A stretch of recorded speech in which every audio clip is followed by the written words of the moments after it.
FA 선수들이 빠져나가고 또 김재호 선수도 이제 조금 약간씩 나이가 들어가면서 기량이 좀 떨어지는 상태고, 어재훈 선수도 뭐 수비에서 한몫을 했었는데 전혀 그런 모습이 있지 못했고, 야수 쪽에서는 그렇다고 보면 물론 뭐 FA 선수들이 너무 많이 빠져나가서 거기에 조금은 면죄부를 받을 수 있을 것 같아요.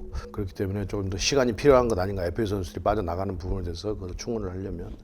투수 쪽으로 가면 과거에 외국인 투수들에게 도움을 많이 받았던 두산 베어스인데, 그것이 이제 수비가 잘 이루어지면서 린드블럼 선수 같은 경우 롯데자이언츠에서는 뭐 11승 뭐 이렇게 했던 선수가 두산에 와서 20승을 할 정도로 투수들이 또 두산에 오면 자기 기량보다도 훨씬 더 좋은 성적을, 기량도 뛰어나지만 또 그 기량에 수비가 뒷받침이 되면서 더 좋은 성적을 냈었단 말이에요. 그런데 뭐 수비도 허물어져 있는 상태에서 외국인 선수들이 부상으로 빠져나가고 또 그만한 기량을 가진 선수들이 들어오지 못하면서 결국은 선발진들이 무너졌다. 선발진들이 무너진 상태에서 타자들까지도 수비까지도 뒷받침이 안 되니까 두산 베어스가 9위로 떨어질 수밖에 없는 원인이 되지 않는가 생각이 들어요. 그래서 이런 부분이 빨리 올 시즌이 끝나고 나서 만들어지지 않는다고 한다면 내년 시즌도 굉장히 어렵지 않겠나 생각이 드는데, 그런데 제가 봤을 때는 희망은 보여요. 왜 보이냐면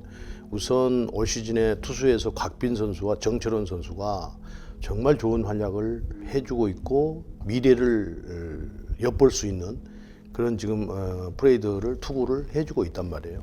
거기에 좀 홍건희 선수가 마무리로 가 있고, 그래서 정철원 선수가 제가 볼 때는, 제가 보는 관점에서는 마무리 쪽을 맡아도 전혀 손색이 없을 정도로 볼의 각도라든지 슬라이더라든지 커브라든지 이런 걸 다양하게 던지는 경우, 배짱 뭐 이런 것들 점들이 마무리를 해도 전혀 손색이 없다. 오히려 홍건희 선수가 세던맨으로 와서 하는 것이 더 좀 낫지 않을까 하는 그런 생각도 저는 꾸준히 해오고 있어요. 그러나 이제 그거는 감독도 잘 만들어 가야 되는 부분인 것 같고요.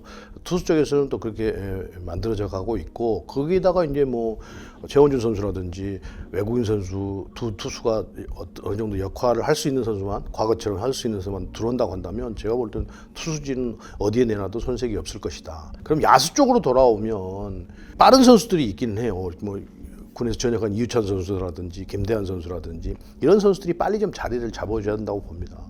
우선 김재호 선수가 그동안에 유격수에서 딱 한 축을 차지하고 있었는데 이제 좀 약간 노쇠화가 되면서 수비 폭도 그렇고 안정감도 좀 떨어지고 하는 상황이기 때문에 우선은 유격수 부분이 어떻게 해소가 되느냐에 따라서 전체적인 축이 좀 달라질 것이다 라는 생각을 해요. 강성호 선수가 이미 이제 1위에서 자리를 잡고 있기 때문에. 그래서 유격수 부분이 빨리 해결이 된다고 한다면 두산 베어스는 내년에 희망이 보이는 팀이다, 이렇게 보입니다. 투자를 안 했기 때문에 더 많은 돈을 받고 다른 팀으로 이적을 한 거 아니겠어요? 그럼 투자를 했다는 소리는 못 하는 거죠. 물론 뭐 구단 내부에서 구단 현실에 맞게 최선을 다해서 했다 이렇게 이야기하면 우리들로서는 이야기할 말은 없는 거예요. 그런데 더 욕심이 있는 팬들이 봤을 때는 그 FA 선수, 그 좋은 선수들을 뺏기지 않는 것이 투자를 하는 것이다라고 볼 것이기 때문에 투자를 하지 않았다는 것이 맞는 거죠. 근데 그동안에는 한두 명이 이렇게 빠져나갈 때는 남아있는 선수들을 가지고 큰 공백 없이 잘 메우고 왔는데, 이제는 위에서부터 쭉 이렇게 보면 뭐 이원석 선수부터 시작을 해서 뭐 민병헌, 양의지, 박건우, 김현수 뭐 이런 뭐 얼마나 많은 선수들이 빠져나갔어요. 그렇다 보니까, 그러면서 기존에 있는 선수들이 하수분 야구라고 이야기를 했듯이 이게 나와야 공백을 잘 메워주는 선수들이 나와줘야 되는데 그렇게 나와주지 못하면서 지금 나타나는 현상들이잖아요. 그리고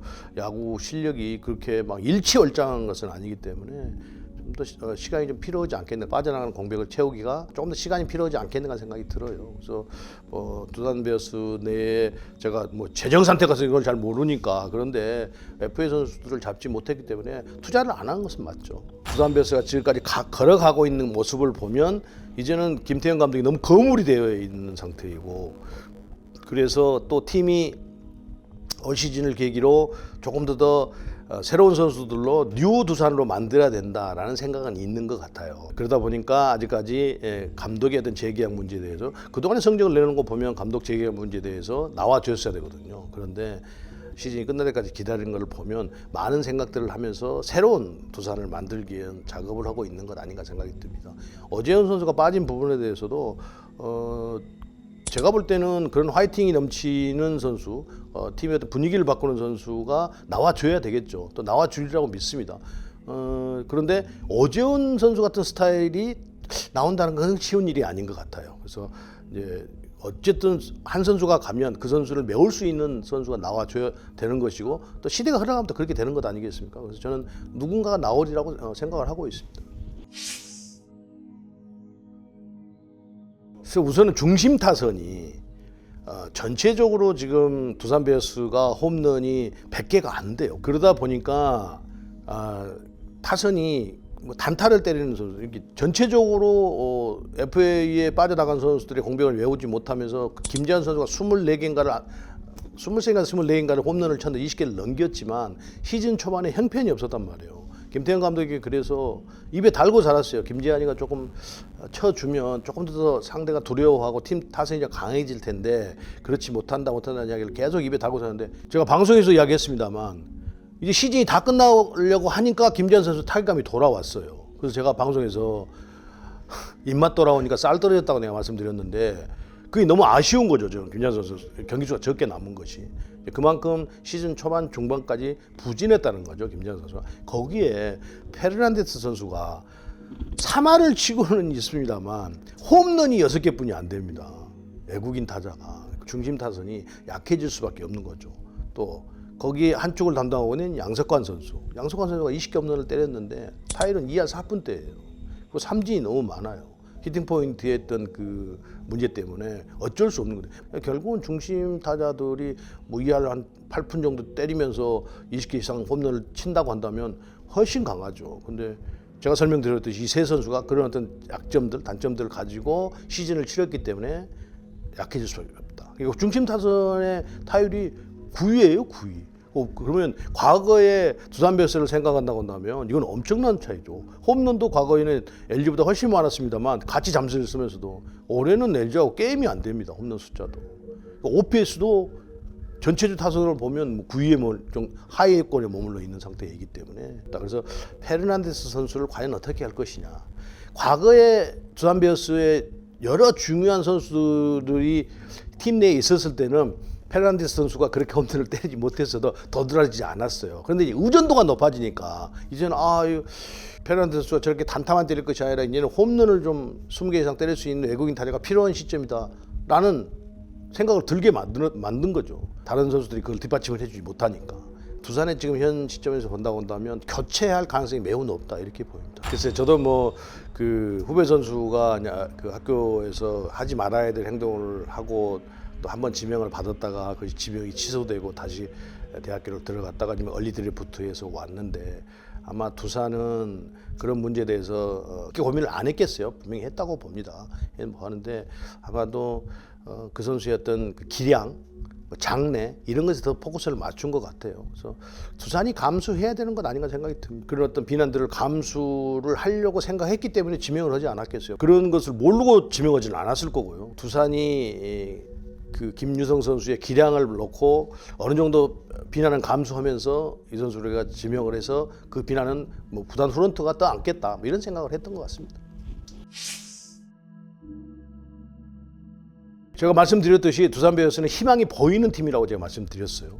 그런데 과거와 다르게 파괴력이라든지 수비력이 현저하게 떨어져 있는 상태이기 때문에 이 두 부분을 확실하게 올 가을 캠프부터 만들고 가지 않으면 내년 시즌도 올 시즌과 똑같은 행보를 걸을 가능성이 매우 높습니다. 그래서 내야수의 안재석 선수라든지 또 김재호 선수가 내년까지 계약이기 때문에 김재호 선수도 나이가 들수록 더 많이 뛰면서 더 많이 펑고도 받고 하면서 해야 그 기량을 유지할 수 있을 거예요. 지금은 떨어질 시기이기 때문에.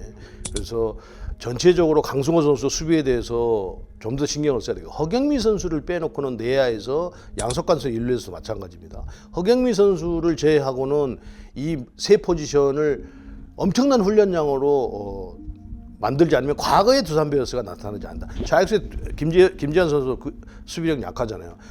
중견수에 지금 정수빈 선수를 빼놓고는 우익수도 지금 확실한 주전 선수가 없단 말이에요. 그러니까 이런 부분들을 빨리 만들면서 수비에 역점을 두고 캠프를 끝내줘야 된다라는 생각을 해요. 우선 수비력 강화, 또 빠른 선수들이 빨리 주전이 돼줘야 된다. 김대현 선수, 이유찬 선수 이런 선수들이 주전이 된다고 한다면 빠르고 역동적인 팀으로 갈 가능성이 매우 높다 이렇게 보입니다. 외야 투자는 이미 김지환과 정수빈을 차지하고 있고 우익수 한 자리만 이제 뭐 김인태 선수라든지 김인태 선수가 타격이 참 좋은데 수비가 안 되니까 자기 타격을 싶은 발휘를 못 하고 있는데요. 제가 볼 때는 그런 부분만 갖춰진다고 한다면 야수 부분도 크게 떨어지지 않는다. 말씀드렸듯이 외국인 타자를 과연 어떻게 할 것이냐. 지금 현 시점에서 본다고 한다면 저는 교체가 가장 답이라고 생각을 하는데 그건 제가 교체를 하는 것이 아니기 때문에 그래야 중심 타선이 조금 더 강해지지 않겠는가. 장타를 때려낼 수 있는 선수가 영입이 돼야 된다는 생각을 합니다. 제가 두산은 내년에 희망이 보인다는 게 투수진이 제가 볼 때는 희망이 보이는 팀이기 때문에 박지국 선수가 이제 잠깐 왔다가 다시 부상으로 내려갔는데 박지국도 돌아오고 필승조에서도 이승진 선수가 조금 더 페이스를 좀 끌어올려서 한다고 한다면 필승조에서는 크게 문제가 안 돼요. 그래서 만약에 정철원 선수가 세단맨을 한다고 한다면 김광률이나 이승진 뭐 이런 선수 미들맨 역할 시키면 됩니다. 박지국 선수하고 세단맨 시키면 마무리 홍건희 선수가 하니까요. 문제는 이제 자완 원포인트 릴리프입니다. 올 시즌에 1차 지명을 했던 토미 존 서저리 수술을 했던 이병헌 선수가 왔는데 아직은 조금 더 투구폼이라든지 고등학교 때 투구폼이 아니더라고요. 제가 영상을 비교를 해보니까. 그러면 이현승 선수가 이제 은퇴를 한다고 하는데 그럼 최승용 선수가 과연 원포인트를 할 것이냐. 어떻게든지 좌투수가 확실하게 만들어져야 된다. 그 쉬운 일은 아니지만 그렇게 한다고 한다면 두산은 희망이 보이는 팀이다.